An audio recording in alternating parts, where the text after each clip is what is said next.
جب نماز میں تکبیرۃ الاحرام کہہ رہے ہوں یا قراءت حمد و سورہ پڑھنے میں مصروف ہو یا تسبیحات اربعہ پڑھنے میں مصروف ہو یا ذکر واجب رکوع میں مصروف ہے سبحان ربی العظیم وغیرہ، یا ذکر واجب سجدہ پڑھنے میں مصروف ہے یا تشہد یا ثنا، ان میں بدن کا ساکن ہونا واجب ہے۔ اس کو طمانینہ کہتے ہیں، یہ واجب ہے۔ جب آپ تکبیر پڑھنا چاہیں بدن ساکن ہونا چاہیے۔ جب تک آپ سورہ حمد کی تلاوت کر رہے ہیں بدن ساکن ہونا چاہیے۔ جب اس کے بعد آپ دوسرا سورہ پڑھنا چاہتے ہیں اور پڑھ رہے ہیں بدن ساکن ہو جب تک قراءت ختم نہ ہو جائے۔ اور جب آپ رکوع میں جائیں تو وہاں بھی بدن ساکن ہو اور آپ ذکر رکوع پڑھیں۔ جب تک ذکر رکوع ختم نہ ہو بدن کو حرکت نہیں دینی چاہیے۔ اسی طرح جب آپ سجدے میں جائیں وہاں بھی بدن ساکن ہو اور آپ ذکر سجدہ پڑھیں۔ اور جب آپ تشہد پڑھنا چاہیں، سلام پڑھنا چاہتے ہیں تو اس دوران بھی بدن ساکن ہونا چاہیے، یہ واجب ہے۔ تو یہ طمانینہ اول نماز سے لے کر آخر نماز تک واجب ہے۔ اول نماز آخر، جب تک آپ ذکر واجب میں مصروف ہے جو ہے طمانینہ واجب ہے۔ ذکر مستحب بھی اگر پڑھنا چاہیں کہ وہ نماز میں جو ذکر مستحب وارد ہوا ہے اگر وہ پڑھنا پھر بھی بدن ساکن ہونا، مثلا قنوت پڑھنا چاہتے ہیں جو نماز کے لیے ہے بدن ساکن ہونا چاہیے۔ استغفار پڑھنا چاہتے ہیں، صلوات پڑھنا چاہتے ہیں رکوع میں سجود میں، سمع اللہ پڑھنا، بدن ساکن ہونا چاہیے۔ تو یہ ہر مقام پہ نماز میں بدن کو ساکن کرنا ہے اور پھر اپنے ذکر وغیرہ پڑھنا ہے۔ رکوع میں جانے سے پہلے قیام میں ہو تو حرکت کو ختم کر کے سکون کی حالت میں آنے کے بعد پھر رکوع میں آئیں۔ رکوع سے جب اٹھیں بدن کو ایک دفعہ ساکن کرنا واجب ہے، بے حرکت کرنا واجب ہے۔ تو یہ ایک عمومی مسئلہ ہے نماز کے لیے، اول نماز سے آخر نماز تک یہ ہر جگہ طمانینہ لازم ہے۔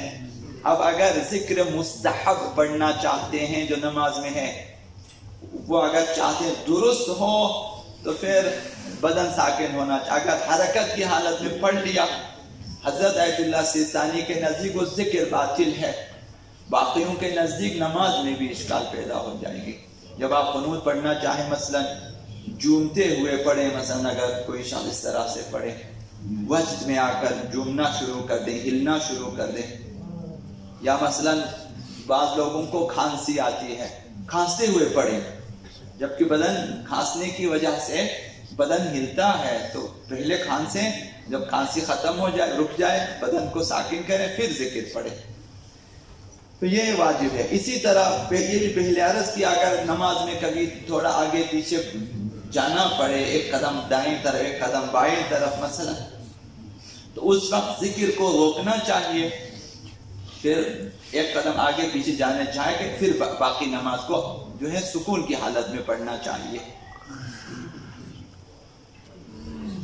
اور جماعت میں جو قراءت کا مسئلہ ہے، اگر مأموم امام جماعت کی پہلی رکعت میں یا دوسری رکعت میں اقتدا کرتا ہے تو پھر حمد و سورہ اس سے ساقط ہے، اسے حمد و سورہ نہیں پڑھنا چاہیے، وہ خاموش رہے۔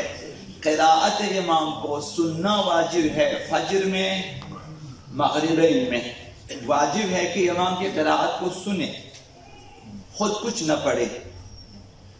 تو بعض لوگوں کو شاید جو ہے ایک عجیب سی چیز محسوس ہوتی ہے کہ ہم نہ پڑھیں، خاموش رہیں، مثلا بعض لوگ پڑھتے بھی ہیں تو نہ پڑھیں، ظہرین میں بھی نہ پڑھیں، مغربین میں بھی نہ پڑھیں اور فجر میں بھی نہ پڑھیں۔ جب پہلی دو رکعتوں میں آپ نے اقتدا کیا ہے، حمد و سورہ امام کا وظیفہ ہے، ہمارا وظیفہ معمومین کا وظیفہ نہیں ہے۔ نماز عید میں بھی یہی ہے، حمد و سورہ امام کا وظیفہ ہے۔